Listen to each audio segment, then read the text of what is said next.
Kalau hidup ini susah, dia tak berkeluh kesah. Kenapa? Akan ada akhirnya saat ruh berpisah dengan jasad. Kalau hidup ini senang, dia tak angkuh dan sombong. Kenapa? Karena kesenangan itu pun akan berakhir. Terlahir dari rahim seorang ibu, dari seorang ayah yang tidak bertanggung jawab, lalu kemudian dicampakkan di dalam sebuah kotak kardus seperti sampah, ditampung oleh panti. Ternyata pantinya pun juga bukan orang baik-baik, dirawat tapi bukan oleh orang baik, lalu menjalani hidup yang sulit. Bayangkan, itu kehendak siapa? Dia tak pernah memilih untuk mendapatkan rahim seorang ibu yang tidak bertanggung jawab. Dia tak pernah minta supaya dilahirkan, tapi itulah hidup. Akhirnya dia tetap menjalani itu dalam keadaan fisik yang tak sempurna. Orang tua tak lengkap, fisik tak sempurna, tapi hidup terus juga berjalan. Orang tak boleh mati bunuh diri, karena bunuh diri tak menyelesaikan masalah dalam ajaran Islam. Sampai lambat laun, sampai masanya menikah. Menikah pun juga tak mendapatkan suami yang layak, mendapatkan orang yang juga tak bertanggung jawab. Sudahlah orang tua tak lengkap, tak sempurna, mendapatkan orang tua yang tidak baik, lalu kemudian mendapatkan pendamping hidup yang tak semestinya. Dari hasil pernikahan itu dapat pula lah anak-anak yang juga tak berbakti. Apalah lagi nikmatnya hidup. Coba bayangkan, indahnya senda gurau dengan ayah dan ibu tak dia dapatkan. Nyamannya hidup di bawah lindungan, naungan seorang suami juga tak dia dapatkan. Bakti seorang anak pun tak juga diperoleh. Lalu kemudian kapan dia merasakan nyamannya, indahnya hidup itu? Kapan? Inilah kesulitan. Tapi orang beriman tak pernah mencaci maki Allah Subhanahu wa ta'ala. Disitulah maqam yang paling tinggi.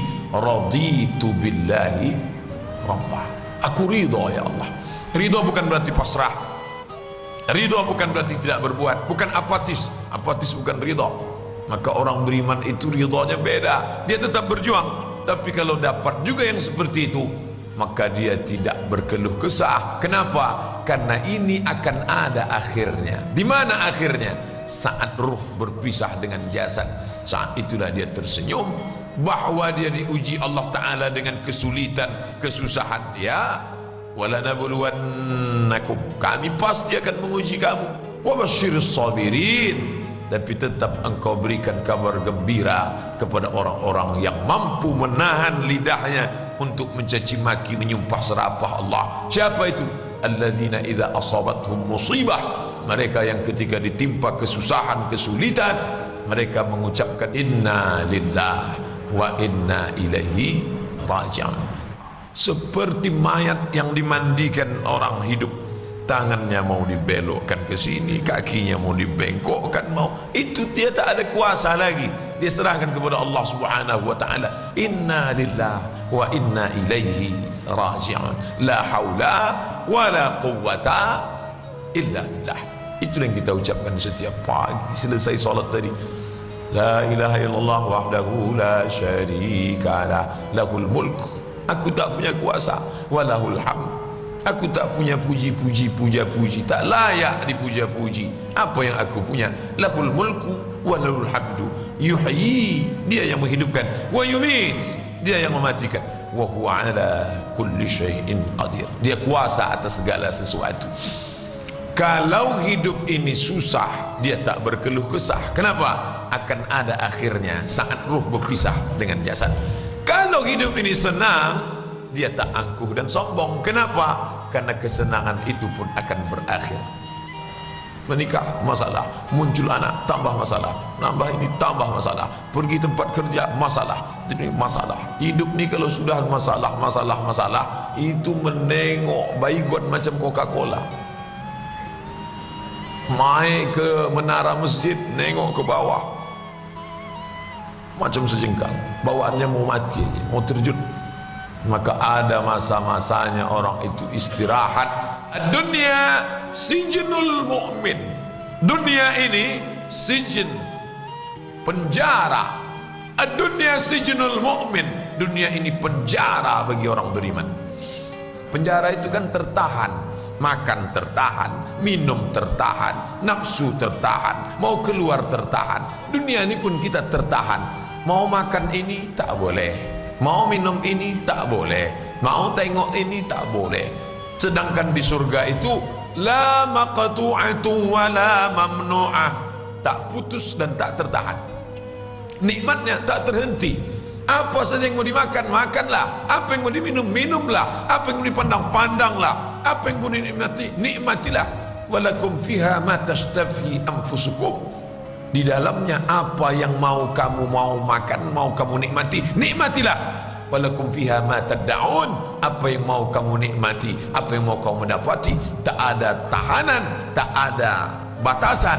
Maka dunia ini disebut sebagai penjara karena kita berada dengan batasan-batasan.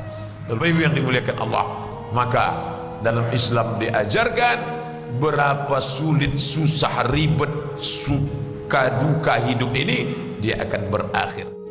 Abdul Somad sedang menasehati dirinya sendiri dengan bacaan hadis, dengan firman Allah, dengan sabda Rasulullah. Karena tak ada yang dapat mengobati hati ini selain daripada kalam Allah dan sabda Rasulullah dan zikir.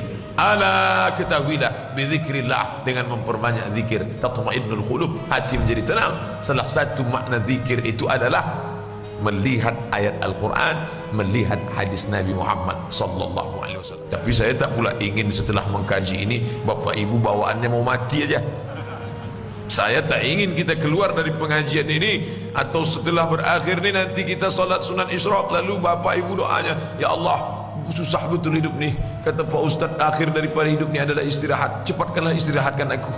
Bukan itu maknanya. Mati tak boleh diminta, mati tak boleh dicari. Kita tak lari dari kematian, tapi kita pula tak cari-cari mati, berlarut-larut dalam kesedihan hidup, tak boleh. Kenapa? Karena hidup ini memanglah dia ujian.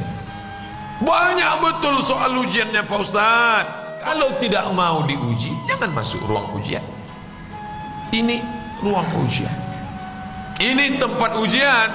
Kapan dia berakhir? Keluar dari sini, selesai ujian. Berani hidup, berani menghadapi ujian. Takut menghadapi ujian, jangan hidup. Takut hidup, mati saja.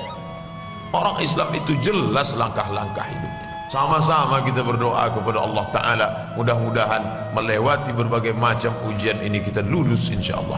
Amin ya Rabbal Alamin. Sehingga ketika kita tinggalkan dunia ini dalam keadaan tersenyum. Kenapa dia senyum Pak Ustaz? Katanya mati itu sakit, katanya kematian itu sedih, katanya takut, terbujur di rumah sakit, keliling anak, cucu, menantu, sahabat, menangis mereka.